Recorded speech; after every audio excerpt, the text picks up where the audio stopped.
Salut, tribu du tournevis.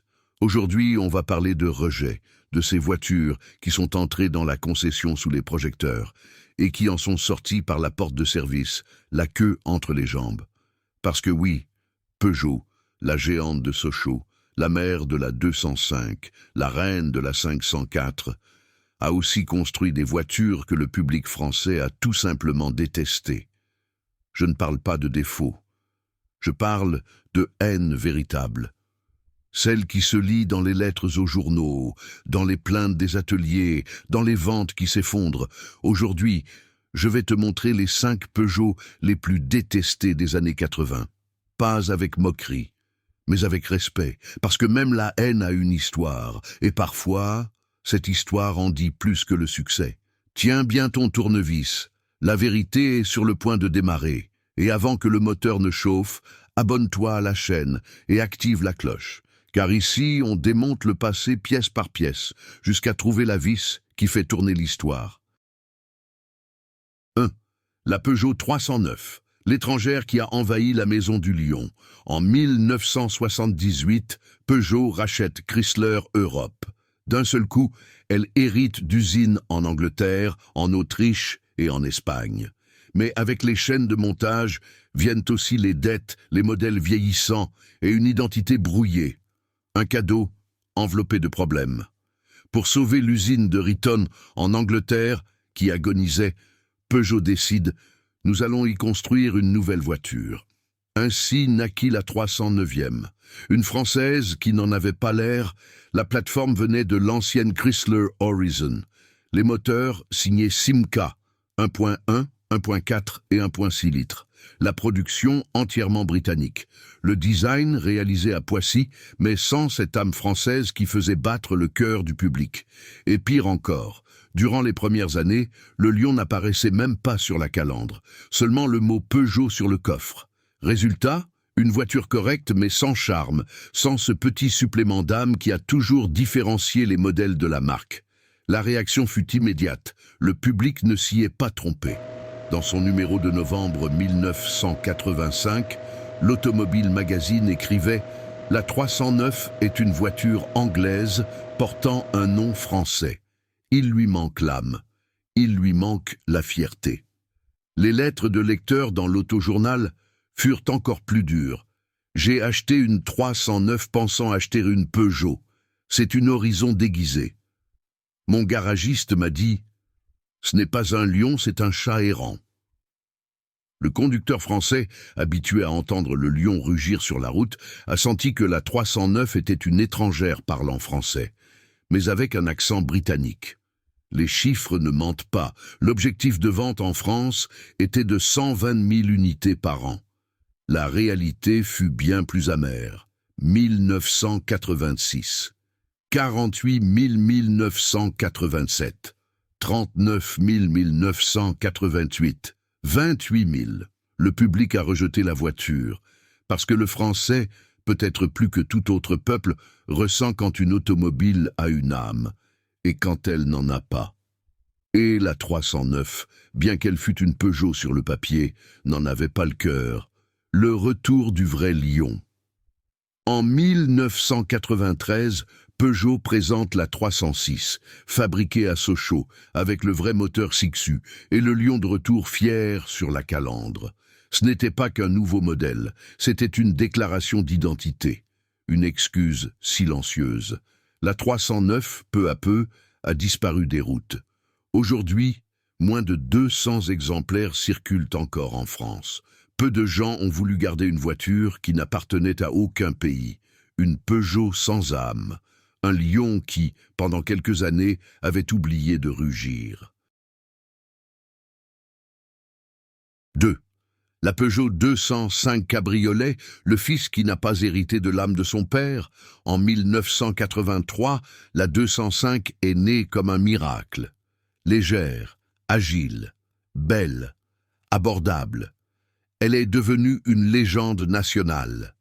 Puis, en 1986, quelqu'un au siège s'est dit « Et si on en faisait un cabriolet ?» Logique, non. Sauf que, au lieu de le produire à Sochaux, là où naissait l'âme de la 205, On l'a confiée à Pininfarina en Italie, et Pininfarina a fait une autre voiture. Elle a renforcé le châssis avec des barres d'acier, ajoutant 180 kg. Elle a remplacé la suspension arrière par un essieu rigide, tuant l'agilité. Et elle a gardé le moteur 1.6 de 115 chevaux qui devait désormais pousser une brique. Le pire, le prix. Tandis qu'une 205 GTI coûtait 65 000 francs en 1987, le cabriolet s'affichait à 92 000 francs, presque 40% plus cher. Et que fit le Français? Il acheta la GTI et baissa la vitre. Le résultat? Entre 1986 et 1991, 28 700 exemplaires furent vendus en Europe. En France, moins de 8 000, pendant que la GTI en écoulait 350 000, rien qu'en France.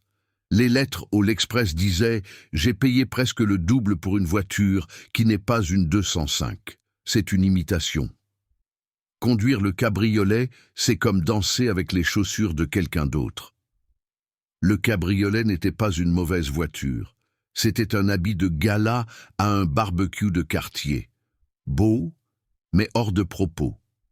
Et le pire péché d'une automobile? Être inutile. Aujourd'hui, presque aucune n'a survécu. Parce que personne n'a voulu garder une voiture qui ne savait pas ce qu'elle était. 3. La Peugeot 605. Le cadre arrivé avec le mauvais train. En 1983, Peugeot commence à rêver grand. Elle veut une voiture capable de rivaliser avec la Mercedes classe E, la BMW série 5. Une berline de luxe, technologique et française jusqu'à l'âme. Mais, tandis que l'Allemagne lançait de nouveaux modèles tous les 36 mois, Peugeot mit 6 ans à développer la 605. 6 ans, quand elle sort enfin en septembre 1989. Le monde a déjà changé. BMW propose déjà la direction assistée électronique. Mercedes, les freins, ABS, de série. Audi, la transmission 4 roues. Et la 605, une suspension arrière à essieu rigide, oui, sur une berline de luxe en 1989. Un tableau de bord rempli de boutons que personne ne comprenait. Même les vendeurs s'y perdaient. Un moteur de base de 2,0 litres et 110 chevaux, pour une voiture de 1480 kg. Le pire, le prix. Prix d'entrée, 152 000 francs. Une Renault 25 Turbo, plus puissante, mieux finie et avec toit ouvrant, coûtait 135 000. La presse fut impitoyable. L'Automobile Magazine, octobre 1989. La 605 est un pas en arrière. Une voiture de luxe avec une âme des années 70.